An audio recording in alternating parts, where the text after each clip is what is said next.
हरे कृष्ण. प्रेक्षक हो, आपले गीता जीवनीमध्ये स्वागत आहे. भगवद्गीता जशी आहे तशी, अध्याय 4 सार. तर प्रेक्षक हो, आपण तिसऱ्या अध्यायाच्या शेवटी पाहिलं होतं की अर्जुन म्हणतो की जी गोष्ट करायची नसते तीच केली जाते. हे काम म्हणजे काम वासनेमुळे घडते. हा काम इंद्रिये मन बुद्धीमध्ये राहतो. म्हणून आपण गुरु शिष्य परंपरेतून आलेल्या प्रामाणिक गुरूंच्या मार्गदर्शनाने आपली इंद्रिये मन बुद्धी मायेच्या नाही तर भगवंतांच्या सेवेमध्ये लावली पाहिजेत. आता आपली बुद्धी भौतिक आहे, प्रदूषित आहे, शुद्ध नाही. तिला शुद्ध करायची आहे. कशी? दिव्य ज्ञान घेऊन. जेव्हा दिव्य ज्ञान मिळते तेव्हा आपली बुद्धी मन शुद्ध होते, स्थिर होते. तर हे दिव्य ज्ञान कसे प्राप्त करायचं हे भगवंत 4थ्या अध्यायामध्ये सांगत आहेत. जे त्यांनी अगोदर सूर्यदेव विवस्वानाला दिले होते त्यांनी ते मनु महाराजांना दिले, ज्यांच्यापासून आपण सर्वजण आले आहोत. मनुष्य म्हणजे मनु महाराजांपासून आलेले. आणि मनु महाराजांनी ते दिव्य ज्ञान इक्ष्वाकू महाराजांना, जे रघुकुलामध्ये आले होते, ज्या कुळामध्ये भगवान श्रीरामही आले होते, त्यांना दिले. अशा प्रकारे हे ज्ञान गुरुशिष्य परंपरेने खाली येत होतं. परंतु कालांतरानं ही परंपरा खंडित झाली आणि ते ज्ञान यथारूप राहिलं नाही. म्हणून भगवंत पुन्हा ते दिव्य ज्ञान अर्जुनामार्फत आपल्याला देत आहेत. प्रत्येकाने आपल्याला मिळालेले ज्ञान दुसऱ्याला दिलं पाहिजे. जार देख तारकः कृष्ण उपदेश. प्रेक्षक हो, आपण ब्रह्म मध्व गौडीय संप्रदायामध्ये येतो. भगवंतांनी 4 परंपरा बनवलेल्या आहेत. त्यातील आपले गुरु, आपल्या गुरूंचे गुरु श्रील प्रभुपाद, त्यांचे गुरु भक्ती सिद्धांत सरस्वती ठाकूर, त्यांचे गुरु गौर किशोरदास बाबाजी. अशा प्रकारे आपली गुरु शिष्य परंपरा श्रीकृष्णांपासून आलेली आहे. म्हणून हे दिव्य ज्ञान संपूर्ण आहे. उदाहरणार्थ, आपण मोबाईल घेतला तर त्याला सतत अपडेट करावं लागतं, हो की नाही? कारण ते ज्ञान अपूर्ण असतं म्हणून. परंतु भगवान श्रीकृष्णांनी लाखो करोड वर्षांपूर्वी दिलेलं हे ज्ञान आजही तेवढंच व्यवहार्य आहे, कारण ते संपूर्ण आहे. आणि ते देण्यासाठी भगवंतांनी अर्जुनाला निवडलेला आहे. कारण अर्जुन हा त्यांचा विशुद्ध भक्तही आहे आणि परममित्रही आहे. म्हणून जो भगवंतांचा शत्रू आहे, त्यांची ईर्ष्या करतो, तो हे उत्तम रहस्य, हे उत्तम दिव्य ज्ञान समजू शकत नाही. म्हणून जेव्हा आपण भगवद्गीता ऐकू, भगवद्गीता वाचू, हरे कृष्ण महामंत्राचा जप करू, भगवंतांचे भक्त बनू, तेव्हा आपल्याला हे दिव्य ज्ञान समजेल. कृष्ण कसे प्रकट झाले, का प्रकट झाले, केव्हा प्रकट झाले आणि आपण त्यांचं प्राकट्य का समजून घेतलं पाहिजे हे समजेल. जे भगवंत पुढील 4 श्लोकांमध्ये सांगतात ते म्हणतात की माझा जन्मच होत नाही, तर मी माझ्या योगमायेद्वारे माझ्या इच्छेने प्रकट होतो. भगवंतांचा जन्म दिव्य आहे. आपण असं एक तरी बाळ बघितलं आहे का हो, की जे सर्व अलंकार युक्त सुंदर रूपामध्ये आपल्यासमोर प्रकट झालेलं आहे?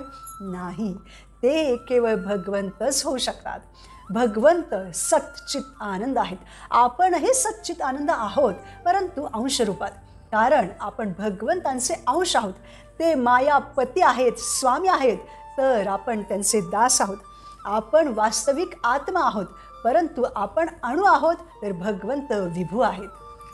भगवंत अनेक अवतार घेतात, परंतु ते परम ईश्वर आहेत, कृष्ण आहेत. ते प्रत्येक युगामध्ये आपल्यावर कृपा करण्यासाठी येतात.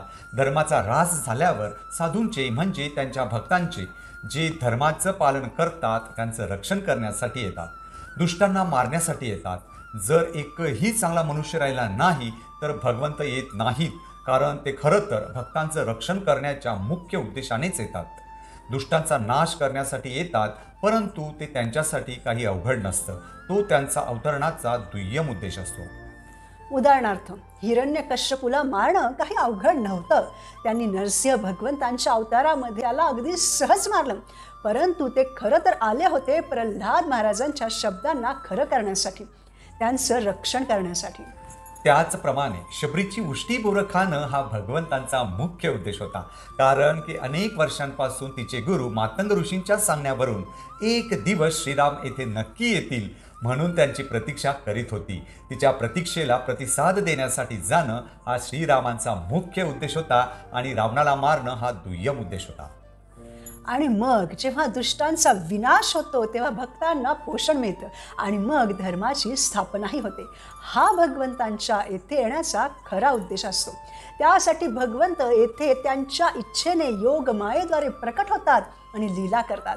अशा प्रकारे त्यांचा जन्म आणि कर्म हे दिव्य आहेत. हे जो तात्विकदृष्ट्या जाणतो तो वर्तमान शरीर सोडल्यानंतर पुन्हा या भौतिक जगतात येत नाही तर भगवत धाम प्राप्त करतो. म्हणून हे दिव्य ज्ञान घेऊन आपण भगवंतांना पूर्णपणे शरण गेलं पाहिजे, त्यांच्यामध्ये पूर्णपणे तल्लीन झालं पाहिजे आणि त्यामुळे आपण आसक्ती, भय आणि क्रोधापासूनही मुक्त होतो. आपण वर्तमानामध्ये आपले कुटुंब, घर, गाडी, पैसा इत्यादीबद्दल आसक्त असतो. म्हणून आपण आसक्ती म्हणजे मी आणि माझं या भावनेपासून मुक्त असलं पाहिजे. त्याचप्रमाणे भविष्यामध्ये पैसा नाही राहिला तर काय होईल इत्यादी प्रकारचं भय आपल्याला असतं. परंतु ज्यावेळी आपण भगवंतांशी नातं जोडतो की ते घेतील ना काळजी, तेव्हा भय नष्ट होतं. आणि भूतकाळातील क्रोधामुळे की भूतकाळामध्ये आपल्यावर काही अन्याय झाला असेल अशा गोष्टींबद्दलचा क्रोध आपल्या मनामध्ये असतो. त्यासाठी आपण हे सगळं माझं नाही तर भगवंतांचं आहे ही भावना ठेवली तर क्रोधही निघून जातो. यासाठी श्रद्धा, साधू संग, भजन क्रिया, अनर्थ निवृत्ती, निष्ठा, रुची, आसक्ती, भाव हे स्तर आहेत. मग आपल्याला या जगाचा विसरच पडतो. उदाहरणार्थ महाप्रभू श्री कृष्ण कृष्ण म्हणत म्हणत त्यांच्या विरहामध्ये पळत सुटायचे, अगदी रक्त बंबाळ व्हायचे, पण त्यांना त्याचं भान नसे. म्हणून आपणही दिव्य ज्ञानाद्वारे मुक्त होऊन पवित्र होऊन भगवंतांची शरण घेतली पाहिजे. आणि ती घेण्यासाठी पुढील 5 श्लोकांमध्ये भगवंतांनी कसे जन्मांच्या आधारावर नाही तर गुण आणि कर्मांच्या आधारावर वर्णाश्रम बनवले याबद्दल सांगण्यात आलेलं आहे. त्यातील कोणत्याही मार्गावर आपण चालू शकतो, परंतु उद्देश भगवत प्राप्ती असला पाहिजे. केवळ ब्राह्मण कुळात जन्म घेतला म्हणून नाही तर मी भगवंतांचा आहे या ज्ञानाने, भगवंतांना तत्वतः जाणल्याने मनुष्य ब्राह्मण होतो. आपण घरच्यांसाठी काही काम करीत असलो तरीही त्यांना आपण भगवंतांशी जोडण्यासाठी ते केलं पाहिजे. अशा प्रकारे जन्माने कोणीही असलो तरी आपण ब्राह्मण बनायचं आहे. म्हणजे आपण भगवंतांना जाणायचं आहे की भगवंत कोणत्याही कर्मबंधनात अडकत नाही, तर ते जे काही करतात ते स्वइच्छेने करतात. ते आपल्याकडून केवळ प्रेम इच्छितात. हे जो जाणतो तोही कर्मबंधनांपासून मुक्त होतो. म्हणून जेवढ्या प्रमाणात आपण भगवंतांना शरण जाऊ तेवढ्या प्रमाणात भगवंत आपल्याला प्रतिसाद देतात. जर आपण 10% त्यांना शरण गेलो तर भगवंत 10%च प्रतिसाद देतात. पण जर आपण भगवंतांना 100% शरण गेलो तर ते आपल्याला 100% प्रतिसाद देतात. जर मनुष्याचा भगवंतांना फसवण्याचा उद्देश असेल तर भगवंतही त्याला फसवतात. जर कोणी भगवंतांकडे शरणागत होण्यासाठी जात असेल तर भगवंत त्याला शरणागतीही देतात. आपण भगवंतांना आपले स्वामी मानून किंवा मित्र मानून किंवा पुत्र मानून किंवा प्रेमी मानून सेवा केली तरीही योग्यच आहे. आपण ज्या भावाने भगवंतांची सेवा करू त्या भावामध्ये भगवंत आपला स्वीकार करतात. प्रेक्षक हो, जे मस्त असतं ते स्वस्त नसतं आणि जे स्वस्त असतं ते मस्त नसतं. म्हणून आपण देवी देवतांची पूजा करण्याऐवजी भगवंतांची पूजा केली पाहिजे. सकाम म्हणजे काहीतरी केलं म्हणून त्याचं फळ हवं या भावनेने भक्ती करू नये. ही शुद्ध भक्ती नाही. तरीही सकाम भावनेने जरी भगवंतांची भक्ती केली तरीही आपण भगवंतांच्या जवळ जाऊ शकतो. उदाहरणार्थ एखाद्या लहान मुलाला चॉकलेट हवं असेल, आईस्क्रीम हवं असेल तर तो त्याच्या आईवडिलांकडे जाईल आणि त्यांना ते मागेल. त्याचप्रमाणे आपल्याला भक्ती हवी असेल, मुक्ती हवी असेल किंवा आपण अजून शुद्ध झालो नाही म्हणून आपल्याला भौतिक आसक्ती आहेत म्हणून भौतिक इच्छा असतील तर त्या घेऊनही आपण श्रीकृष्णांकडेच गेलं पाहिजे. कारण ते आपले पिता आहेत. आपण इकडे तिकडे जाण्याची गरज नाही, कारण आपण अनाथ नाही. श्रीकृष्ण आपले स्वामी आहेत, परमपिता आहेत. म्हणून भगवंतांची भक्ती किंवा भगवंतांवर प्रेम करणं हा आपला परमधर्म आहे. अहेतुकी, अप्रतिहता म्हणजे कोणत्याही हेतूशिवाय सतत भक्ती करणं आणि कृष्णप्रेम प्राप्त करणं हा आपला परमधर्म आहे. आणि त्यासाठी शुद्ध चित्ताने आपण श्रवण केलं पाहिजे. गुरूंच्या पावलांवर पाऊल ठेवून सतत राधाकृष्णांच्या लीला ऐकल्या पाहिजेत. पुढील 9 श्लोकांमध्ये भगवंत कर्मयोगाबद्दल पुन्हा सांगतात. त्यासाठी कर्म म्हणजे आपण काय केलं पाहिजे हे शास्त्रांमध्ये दिलेलं आहे. त्याला कर्म म्हणतात, म्हणजेच विहित कर्म किंवा कर्तव्य. आणि जी कर्मे शास्त्रानुसार निषिद्ध आहेत, म्हणजे जी कर्मे करू नयेत, त्यांना विकर्म म्हणतात. उदाहरणार्थ पापमय कर्म करणं, कोणाची फसवणूक करणं इत्यादी अशी कर्मे विकर्म आहेत. आपण आपली कर्तव्य केली तर आपल्याला पुण्य मिळतं, त्याचं फळ मिळतं आणि त्या फळांना भोगण्यासाठी या संसारात आलो तर या संसारात पुन्हा दुःखही भोगावं लागेल. आणि विकर्म केलं तर ते पाप फळ भोगण्यासाठीही याच संसारात यावं लागतं. म्हणून अकर्म केलं पाहिजे, त्यामध्ये आपण जे करतो त्याचं फळ मिळत नाही, सुखदुःख मिळत नाही, या संसारातून मुक्त होऊन भगवतधामी जातो. हे अकर्म म्हणजेच भक्तियोग आहे. याने शाश्वत आनंदाची प्राप्ती होते. अशी अकर्मे भगवंतांचे भक्त करतात. त्याचप्रमाणे जो सुमेध म्हणजे बुद्धिमान असतो, तो या दिव्य ज्ञानामध्ये राहून संयमित मन आणि बुद्धीद्वारे स्वामित्वाचा भाव त्यागून केवळ जीवननिर्वाहासाठी कार्य करून, कारण साधना करण्यासाठी शरीर साधन आहे म्हणून शरीर निर्वाहापुरतेच कार्य करून संतुष्ट राहतो. द्वंद्वांपासून, ईर्षेपासून मुक्त राहतो. भक्तीमध्ये नामसंकीर्तन यज्ञ करून हळूहळू प्रगती करू शकतो, भगवतधाम प्राप्त करू शकतो. आता हे दिव्य ज्ञान कसं प्राप्त करायचं याबद्दल भगवान श्रीकृष्ण पुढील 9 श्लोकांमध्ये सांगत आहेत. तर हे दिव्य ज्ञान घेण्यासाठी ज्यांनी तत्वांचं दर्शन म्हणजे भगवंतांप्रती प्रेम जागृत केलेलं आहे, अशा प्रामाणिक गुरूंकडे जाऊन भगवंतांबद्दल श्रवण करून आपण त्यांना दिव्य प्रश्न विचारले पाहिजेत, मार्गदर्शन मागितलं पाहिजे आणि मग गुरूंनी दिलेल्या आज्ञांचे पालनही केलं पाहिजे. गुरु सांगतात 4 नियमांचं पालन करा, 16 माळा जप करा, योग्य साधना करा. त्यांच्या आज्ञांचे आपण नम्रतेने, आपण भगवंत नाही तर भगवंतांचे आहोत या विनम्र भावनेने, श्रद्धेने पालन केलं पाहिजे. त्याने आपल्याला दिव्य ज्ञान प्राप्त होतं. अशा प्रकारे जर आपण दिव्य ज्ञानामध्ये स्थिर असू तर आपण हा भवसागर पार करू शकू. हरे कृष्ण महामंत्राचा चप्पू चालवला तर आपली नाव भवसागर पार करून जाते.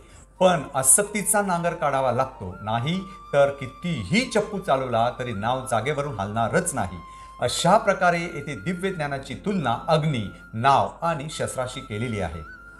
म्हणून आपण ज्ञानरूपी नावेत बसून म्हणजे भगवत ज्ञान, तत्वतः ज्ञान की श्रीकृष्णच भगवंत आहेत हे स्वीकारून, आसक्तीरूपी शत्रूंना ठार करून म्हणजे आसक्तीरूपी नांगर काढून, ज्ञानरूपी शस्त्राने मनामधील संशय छाटून, श्रद्धेने हरिनामरूपी चप्पू सतत चालवून कर्मबंधनात न अडकता हा भवसागर पार केला पाहिजे.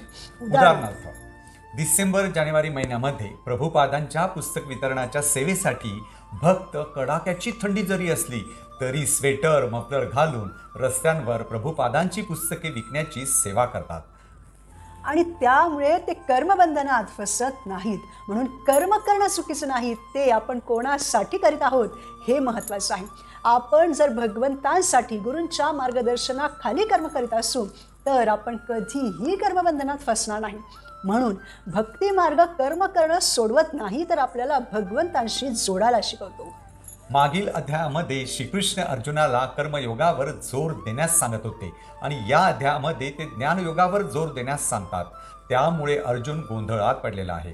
परंतु भगवंत त्याला समजवतात की कर्माद्वारे म्हणजेच सेवेद्वारे ज्ञान प्रकट होणार आहे. परंतु अर्जुनाला असे वाटत आहे की ज्ञान घेऊन मग कर्म करावे आणि म्हणून तो गोंधळात पडलेला आहे. परंतु सेवेमुळेच तर ज्ञानाची पुष्टी होते आणि ज्ञान घेऊन सेवा केल्याने संतुष्टी मिळते. ज्ञानाने जेव्हा हृदय प्रकाशित होते, सर्व संशय नष्ट होतात. सेवा करून जेव्हा हृदय शुद्ध होते तेव्हा कुठे आपण भगवंतांची प्रीतीपूर्वक सेवा करून संतुष्टी प्राप्त करू शकतो, आनंदी होऊ शकतो. आणि म्हणून पुढील अध्याय कर्मयोगावर म्हणजे कृष्ण भावना भावित कर्मावर आधारित आहे. म्हणून प्रेक्षक हो, जीवनात आनंदी राहण्यासाठी आपण भगवंतांची प्रेममयी सेवा करून दिव्य ज्ञान मिळवलं पाहिजे आणि संपूर्ण शरणागतीने भगवत भक्तीमधील शाश्वत संतुष्टी अनुभवली पाहिजे. पुढील भागात आपण भगवद्गीतेच्या 5व्या अध्यायातील श्लोकांवर मनन करू. प्रमाणित गुरूंकडून घेतलेल्या दिव्य ज्ञानाद्वारे सर्व संशय दूर करूयात, भगवत भक्ती करून बंधन मुक्त होऊयात आणि जपूयात हरे कृष्ण कृष्ण कृष्ण हरे हरे, हरे राम राम राम हरे हरे. धन्यवाद. हरे कृष्ण.